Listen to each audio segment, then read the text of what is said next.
할렐루야. 오늘도 주께서 주신 많은 은혜와 사랑을 함께 감사하면서 찬양함으로 하나님을 함께 예배하기를 소원합니다. 우리 2020년 7월 23일 오늘 목요일 주산교재 108페이지의 내용을 참고하시면서 예배하기를 소원합니다. 찬송가 457장 겟셋만의 동산에 찬양 드시면서 예배합니다. 겟셋만의 동산에 주를 생각할 때 근심이나 걱정을 나 외면할 수 있을까? 나를 항상 버리고 주를 따라가리라.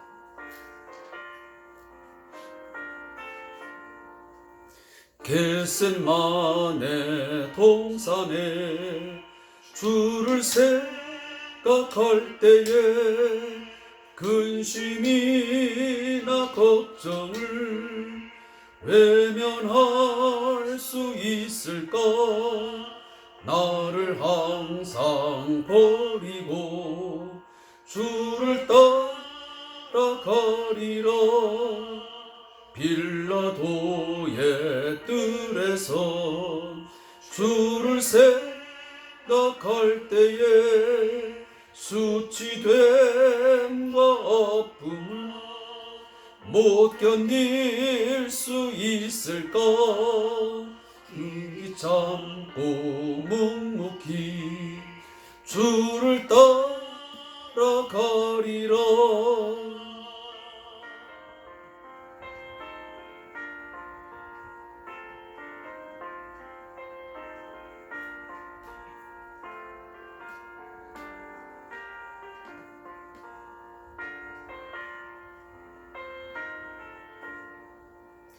갈보리산 올라가 주를 생각할 때에 나의 받는 괴로움을 비교할 수 없으리.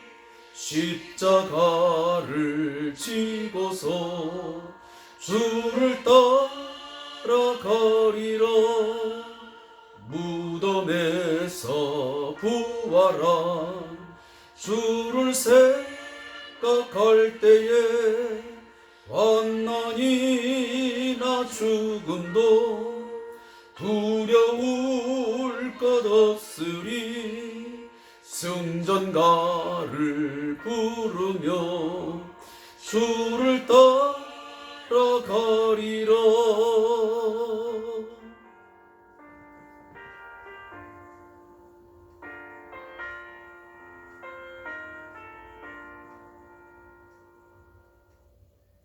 아멘.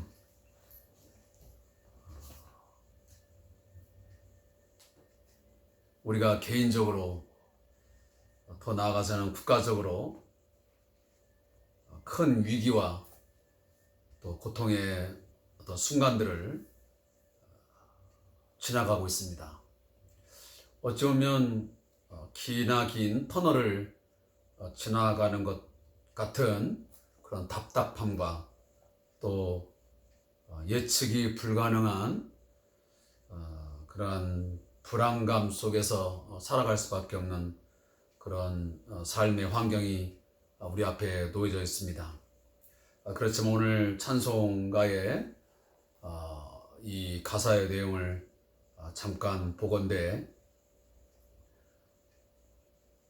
우리가 이러한 상황에 있을수록 정말 겟셋만의 동산에서의 마지막 하나님 앞에서의 그 기도하시던 주님의 모습을 생각할 때, 또 갈보리산 올라가시며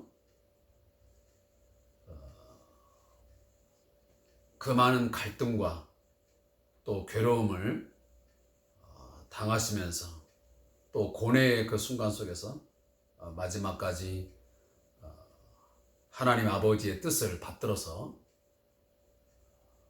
그 사명을 감당하신 그 주님을 생각할 때, 그리고 죽음에서 부활하신 그 주님을 생각할 때 우리는 분명 이 모든 상황들을 믿음으로 극복하고 이겨낼 수 있으리라고 분명히 믿습니다. 우리가 주를 생각하지 않고 겟셋마네 동산에 주님을 생각하지 아니하고 무덤에서 부활하신 주님을 기억하지 못한다 한다면, 그것을 깊이 생각하지 못하고 묵상하지 못한다 한다면 이 환난 속에서 우리는 절망할 것입니다. 우리는 두려움에서 결국은 벗어나지 못할 것입니다. 승전가를 부르지 못할 것입니다. 어떻게 보면 애곡할 것이고 우리는 절망해서 한숨만을 칠 것입니다. 그러나 우리 찬송의 가사를 꼭 마음에 새긴다면 우리 이 속에서 소망가를 부를 수 있고 찬송가를 부를 수 있고 감사의 시로 하나님을 찬송할 수 있습니다. 끝까지 주를 바라보면서 주님 가신 이 십자가의 길을 걸어가심으로 반드시 부활의 영광 또 승리의 영광의 그날이 우리의 모두에게 있기를 간절히 소망합니다. 오늘 7월 23일 목요일 하나님께 주시는 말씀은 에스겔 36장 1절부터 15절의 말씀을 함께 통독하면서 읽겠습니다. 에스겔 36장 1절부터 15절까지 말씀입니다.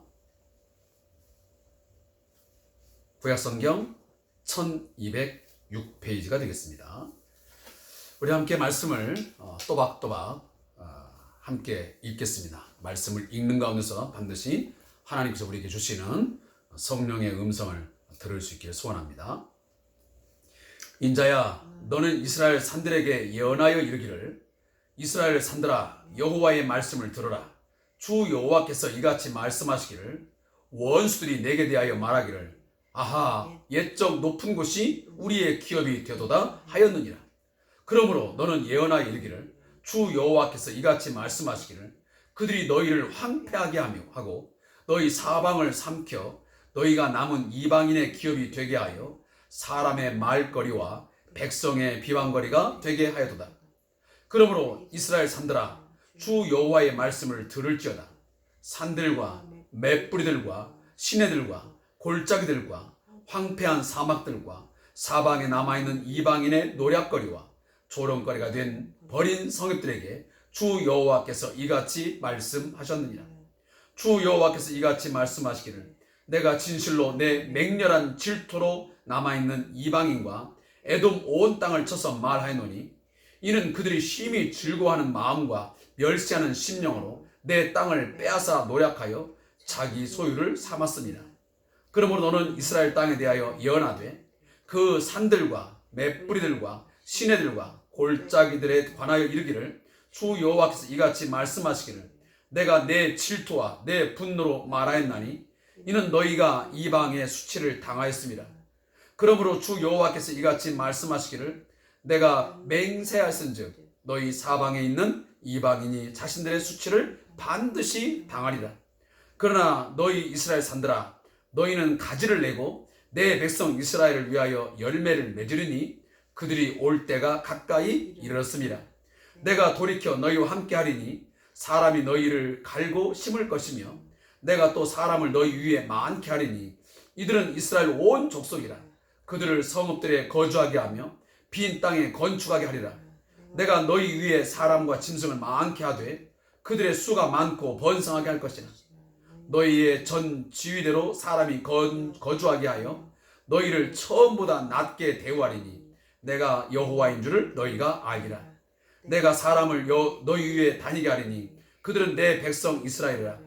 그들은 너를 얻고 너는 그 기업이 되어 다시는 그들이 자식들을 잃어버리지 않게 하리라. 주 여호와께서 이같이 말씀하셨느니라. 그들이 너희에게 이르기를, 너는 사람을 삼키는 자요 내 나라 백성을 제거한 자라 하거니와, 내가 다시는 사람을 삼키지 아니하며 다시는 내 나라 백성을 제거하지 아니하리라. 주 여호와의 말씀이니라. 내가 또 너를 여러 나라의 수치를 듣지 아니하게 하며 만민의 비방을 다시 받지 아니하게 하며 내 나라 백성을 다시 넘어뜨리지 아니하게 하리라. 주 여호와의 말씀이니라 하셨다 하라. 아멘. 아멘. 오늘 에스겔 36장 1절부터 15절의 말씀을 통하여 이스라엘의 귀환과 땅의 회복이라는 제목으로 말씀을 전하겠습니다. 사랑하는 성도 여러분, 오늘 많은 비가 내렸습니다. 비바람이 불어 닥쳤습니다. 하늘도 캄캄하고 많은 또 비가 내리면서 우리 어떤 통행에 또 우리들이 오가는 길이 굉장히 많은 어려움들이 따랐습니다. 우리의 인생이 그런 것 같습니다. 때로는 비바람이 몰아치고 또 온 세상이 어두컴컴해지면서 내 삶이 어두워지면서 한 치 앞을 바로 내다볼 수 없고 걸어가기 힘든 그런 상황들이 있죠. 그렇지만 이 상황이 계속 되는 것도 아니고요. 언젠가는 밝은 태양빛이 떠오르는 맑은 날이 오기 마련이고요. 또 하나 중요한 것은 이처럼 비바람이 몰아치고 힘겨운 그런 시간들을 지나가지만 또 이것 또한 온 대지 위에 촉촉한 비를 내려서 적셔주고 또 우리의 삶에 아주 중요한 한 부분이라고 생각이 되어집니다. 우리에게 뭔가 유익함을 주는 것이지요. 제가 이 말씀을 오늘 드리냐면 오늘 에스겔 36장 1절부터 15절 말씀을 보면 하나님께서는 당신의 백성에게 큰 비바람을 몰아치게 했습니다. 아주 어두운 상황을 주셨습니다. 그게 왜 그랬습니까? 그들의 우상 숭배와 교만함 때문이었습니다. 철저하게 하나님만 섬기는 그러한 민족으로 구별되었음에도 불구하고 늘 겸손히 하나님께서 모든 삶의 주인 되시고 주권자이시며 온 세상의 모든 것들을 다스리시는 그 왕이심을 인정하고 살아야 마땅했음에도 불구하고 그들은 하나님을 뒤로하고 하나님을 잊어버리고 눈에 보여지는 당장의 어떤 유익함을 얻기 위해서 자신들의 어떤 과욕, 어떤 욕망을 채우기 위해서 온갖 우상을 만들어 놓고 잡신들을 이방 나라의 그 신들을 모셔다 놓고 섬기면서 살아간 결과가 그처럼 비바람을 맞게 했고 정말 캄캄한 그런 밤 같은 상황을 하나님께서 만드셨습니다. 그렇지만 그것으로 결코 끝나지 않았습니다. 오늘 36장부터 보면 하나님은 새로운 이 해가 떠오르는 태양이 떠오르는 새날을 약속하고 있습니다.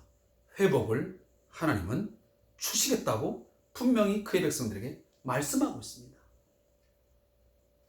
좀 전에 말씀했지만 그 비바람이 몰아치고 어두움이 찾아오는 그 순간이 꼭 불행한 것이고 절망의 것이 아니라 오히려 그 순간들을 통해서 이스라엘 백성들을 하나님은 깨우치시고 그들을 각성하게 하시고 하나님을 바라보게 하는 때로는 그 연단이 그들에게 유익함이 되게 하는 그 고난이 유익이 되게 하는 그런 순간으로 하나님은 삼으시는 것입니다.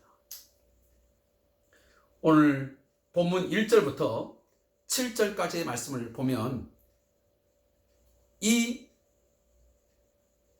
에돔이라고 하는 이 족속이 에서의 후손인 이 에돔 족속이 왜 하나님 앞에서 심판을 받아 멸망할 수밖에 없었는지를 그러므로 하는 표현을 통해서 말씀하십니다. 그 에돔 족속들은 하나님의 땅이었던 이 가나안 땅을 이스라엘 백성들로 하여금 빼앗아 가지고 그들은 뭐라고 자만합니까? 오늘 2절 말씀 보니까 원수들이 내게 대하여 말하기를 옛적 높은 곳이 우리의 기업이 되었도다 하였느니라. 그리고 5절 말씀에 보면 5절 말씀 하반절에 보니까 내 땅을 빼앗아 노략하여 자기 소유를 삼았습니다.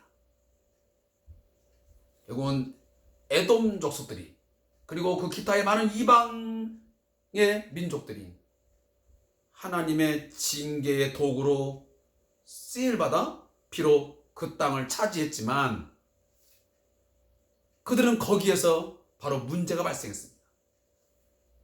그 땅을 빼앗고 나서 이게 바로 자신들의 노력으로 자신의 재주로 얻은 기업이라고 자신의 땅, 자신들의 땅이라고 착각을 했던 것입니다. 다시 말하면 소유권이 하나님께 있음을 인정하지 못하고 그 소유권이 자신들에게 있다고 믿었던 것이죠. 근데 하나님은 아니라는 거야. 내 땅이라는 건 하나님의 땅, 여호와의 땅이라는 거예요. 그러니까 이 이스라엘 백성들이 거주했던 이 가나안 땅은 하나님이 자기 백성에게 주신 선물의 땅이요 축복의 땅이었습니다. 결국은 그 빼앗긴 뒤에도 사실은 이 바벨론의 느부갓네살 왕에게 아니면 이 에돔 족속에게 빼앗겼지만 여전히 하나님의 땅이라고 몫을 받고 있는 것입니다. 그러면서 바로 이 소유권을 인정하지 아니한 이 에돔 그리고 그 이방 민족들을 그리고 그 이스라엘 민족이 하나님의 징계를 받아 결국은 무너져 버리고 흩어져 버리고 몹시 괴로운 고통의 순간을 당할 때 그들은 뭐라고 생각되면 조롱을 하고 멸시를 하고 그들은 심히 즐거워했다. 오늘 5절 말씀 있잖아요. 이는 그들이 심히 즐거워하는 마음과 멸시하는 심령으로 그랬습니다. 그러니까 이스라엘 땅을 빼앗아 놓고 그들은 굉장히 즐거워했습니다. 이제 하나님의 백성들이 멸망했다. 끝장났다. 하나님 앞에 징계를 받아가지고 심판받아 이제 끝나버렸다 하면서 조롱을 하고 노략거리로 삼았던 것입니다. 내가 그래서 그들을 하나님은 내가 징계하겠다. 너희들이 그렇게 이스라엘이 멸망하는 것을 보고 즐거워하고 멸시하고 조롱해 그렇기 때문에 오늘 7절 말씀 보니까 그러므로 주 여호와께서 이같이 말씀하시기를 내가 맹세하였은즉 너희 사방에 있는 이방인이 자신들의 수치를 반드시 당하리라. 그러니까 너희들이 그렇게 이스라엘을 보고 조롱하고 수치감을 주어서 내가 반드시 그것들을 그대로 내가 갚아주겠다. 내가 너희들이 한 대로 너희들 또한 수치를 당하게 할 것이고 조롱을 당하게 하는 일을 만들 것이다. 근데 그 이유가 뭐냐면 이 말씀이 중요해요. 오늘 5절 말씀 앞부분에 보면 내 맹렬한 질투로 이 말이 써 있고요. 그리고 6절 말씀 하반절에 보면 내가 내 질투와 내 분노로 말하였나 이것입니다.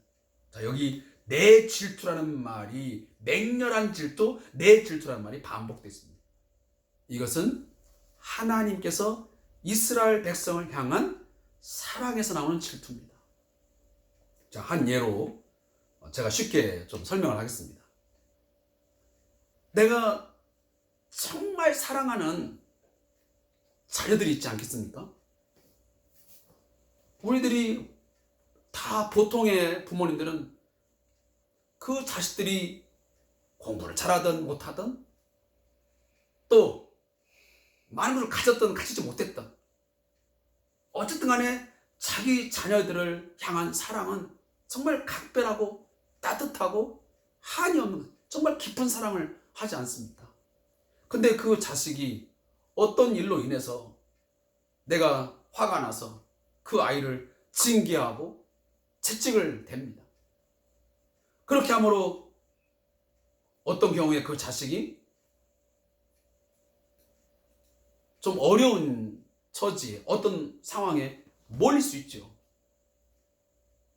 부모님께서 자식을 한번 제대로 키우기 위해서 뭐 어떤 재정적인 부분, 경제적인 부분에 뭐 어려움을 준다든지 이런 다양한 방법을 통해서 우리 아이를 깨우칠 때가 있지 않겠습니까? 근데 이 광경을 보던 옆에 있는 어떤 친구들이나 어떤 선배 아니면 후배들이 그 아이를 막 조롱하고 멸시를 하고 그 아이의 잘못된 걸 보면서 막 즐거워하고 좋아한다고 생각해 보십시오. 그러면 그 부모는 어떻겠습니까? 부모도 같이 막 즐거워하고 그 아이를 보면서 조롱하고 멸시하겠습니까? 아니지요. 거기에서 그 자식을 향한 뜨거운 사랑, 깊은 사랑이 있기 때문에 그 옆에 있는 친구들이나 아니면 선배 후배들이 막 그 아이를 조롱하고 멸시할 때 내가 내 자식을 너무 사랑하기 때문에 질투가 생기는 거예요.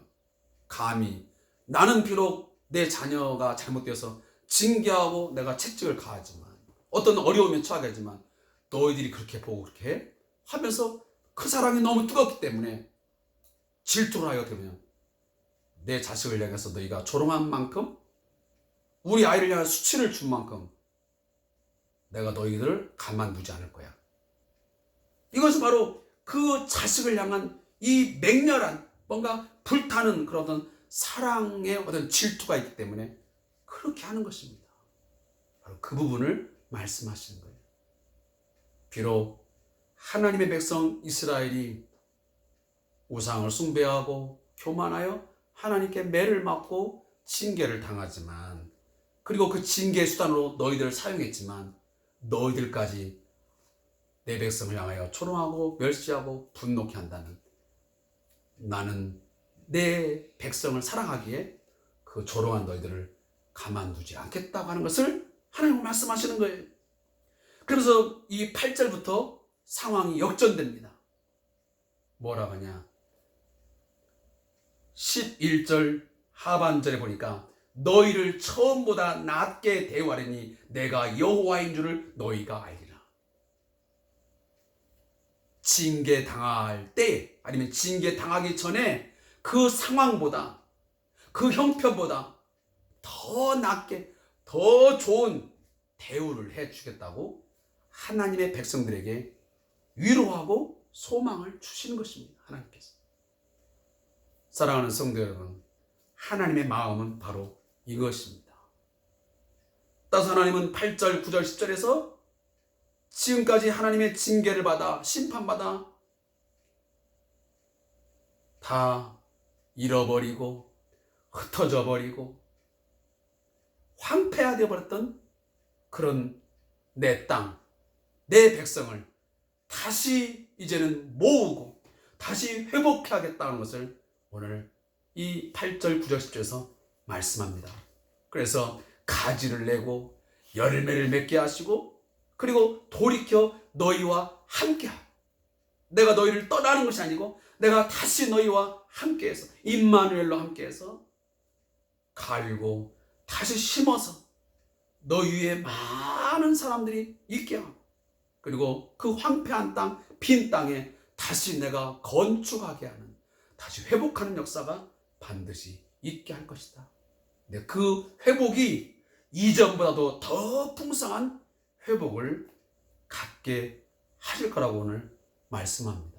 그건 왜 그러냐면 바로 자기 백성을 사랑하는 그 사랑의 힘인 것입니다. 사랑하는 성도 여러분, 혹여나 하나님의 징계를 받아 고난당한다라고 생각하십니까? 내가 하나님보다 더 사랑한 우상 숭배로 하나님을 잊어버리고 자신만만한 자신의 교만 때문에 하나님 앞에 매를 맞고 징계를 당하여 황폐화되어 모든 것을 잃어버린 모든 것 다 흩어져 버린 상황이 되었습니까? 그런 것을 보고 많은 이웃 사람들이, 많은 주변에서 나를 비방하고 있고 조롱하고 있고 멸시하고 있습니까? 그 상황을 보면서 내 삶은 끝났다, 회복할 수 없다라고 절망하는 분들이 있습니까? 오늘 이 말씀이 바로 그런 분들에게 소망이 되고 위로가 되고 힘이 되는 귀한 시간 되기를 간절히 소망합니다. 무너진 자리에서 하나님의 역사를 경험하는 그런 계기가 되기를 간절히 소망합니다. 삶이 무너지는 것 같지만 바로 거기에서 하나님을 경험할 수 있는 최고의 또한 기회가 되는 것입니다.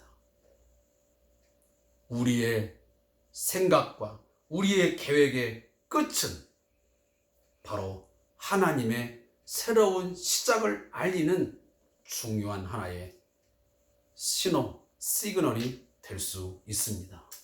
새로운 시작을 여는 바로 과정이 있는 것을 꼭 기억하시고 절망 가운데서 하나님의 이 회복케 하심을 맛보는 저와 여러분 되시기를 바랍니다. 그 전제는 뭐냐면 바로 회개하는 것입니다. 내가 돌이켜야 됩니다. 깨달아야 됩니다. 이것이 왜 왔는지, 이 상황이 왜 전개됐는지를 안다고 한다면, 그것으로 돌이킨다면 반드시 우리에게는 새로운 소망을 갖게 됩니다.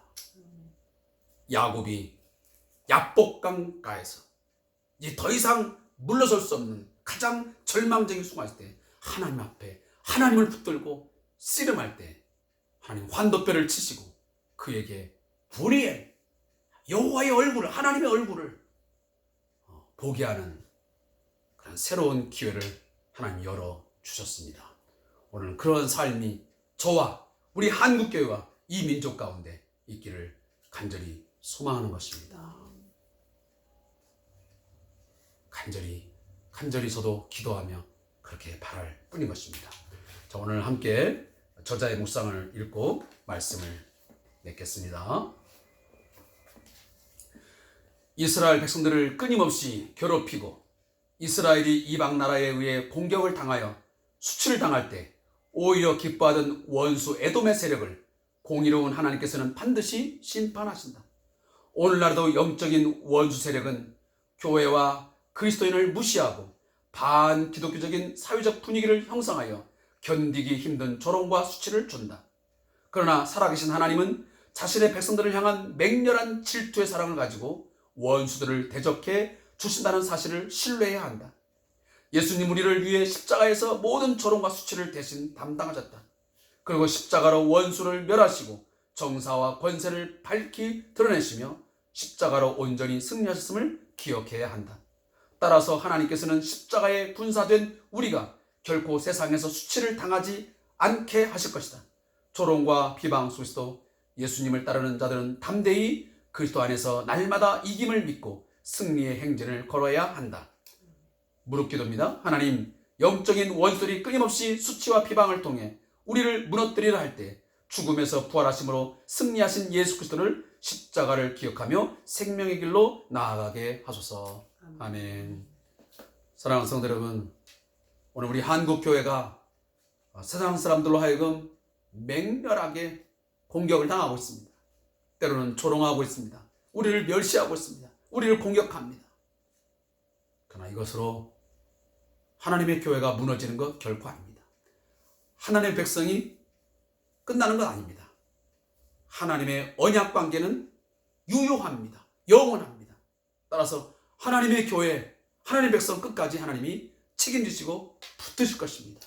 비록 지금은 하나님의 진도로, 그의 징계하심으로 황폐화된 거고 끝나는 것 같지만 다시 한번 우리가 하나님을 바라볼 때 하나님은 그 언약에 신실하사 십자가로 말미암아 우리를 살리신 그 하나님 아버지는 다시 한번 우리에게 회복의 길을 열어주실 것입니다. 한국 교회에게 회복의 길을, 새로운 시작을 우리에게 허락하실 것입니다. 다시는 수치와 비방을 당하지 아니하고 우리 한국 교회를 통해서 하나님 영광 받으실 것이고 교회가 온 세상에 빛을, 소망을 주는 그러한 역할을, 사명을 감당할 수 있도록 다시 한번 일으켜 세워주실 것을 믿는 것입니다. 기도하겠습니다. 하나님, 하나님의 마음을 다시 한번 이 시간도 말씀을 통해서 깨닫게 하시니 감사합니다. 진노 중이라도 결코 긍휼을 잊지 아니하시고 자기 백성과 맺으신 그 언약은 결코 변함없이 이루어 가시는 분인 것을 깨닫게 하심을 감사합니다. 나는 너희의 하나님이 되고 너는 내 백성이 되게 하리라. 결코 너를 떠나지 아니하며 내가 너를 버리지 아니하리라 말씀하심을 이루신 것을 믿사오니 지금 당장에 우리 한국교회 또 우리 믿는 이들 한 사람 한 사람 여러 가지 일로 말미암아 조롱을 당하고 멸시를 당하고 많은 어려움 속에 공경에 빠져 있습니다. 그렇지만 오늘 주변에 있는 많은 사람들이 세상 사람들이 그렇게 하지만 하나님은 반드시 그 조롱하는 자들을 멸시하는 자들을 하나님의 그 존재 자체를 부인하고 무시하는 자들을 하나님 반드시 심판하시고 우리 교회를 자기 백성 하나님 백성을 그 맹렬한 질투의 사랑을 통해서 다시 품으시고 안아주시고 회복해 하여 주심을 믿습니다. 그 믿음 가지고 다시 하나님께 돌아가는 회복의 역사가 있는 저희들 되게 해 주옵소서. 하나님 백성 살려주시고 우리 한국교회 하나님 다시 한번 회복의 시간을 주시옵소서. 다시 한번 하나님 앞에 쓰임받는 저희 한국적 교회 조국교회가 되게 하여 주시옵소서. 감사함 예수님의 이름으로 기도하옵나이다. 아멘. 오늘도 함께 이 주삼 큐트에 참여해 주신 성도님들한테 감사의 말씀을 드립니다. 남은 시간도 여러분의 가정을 위해서 또 교회를 위해서 나라와 민족을 기도하고 맞춰주시기를 부탁의 말씀을 드립니다. 고맙습니다.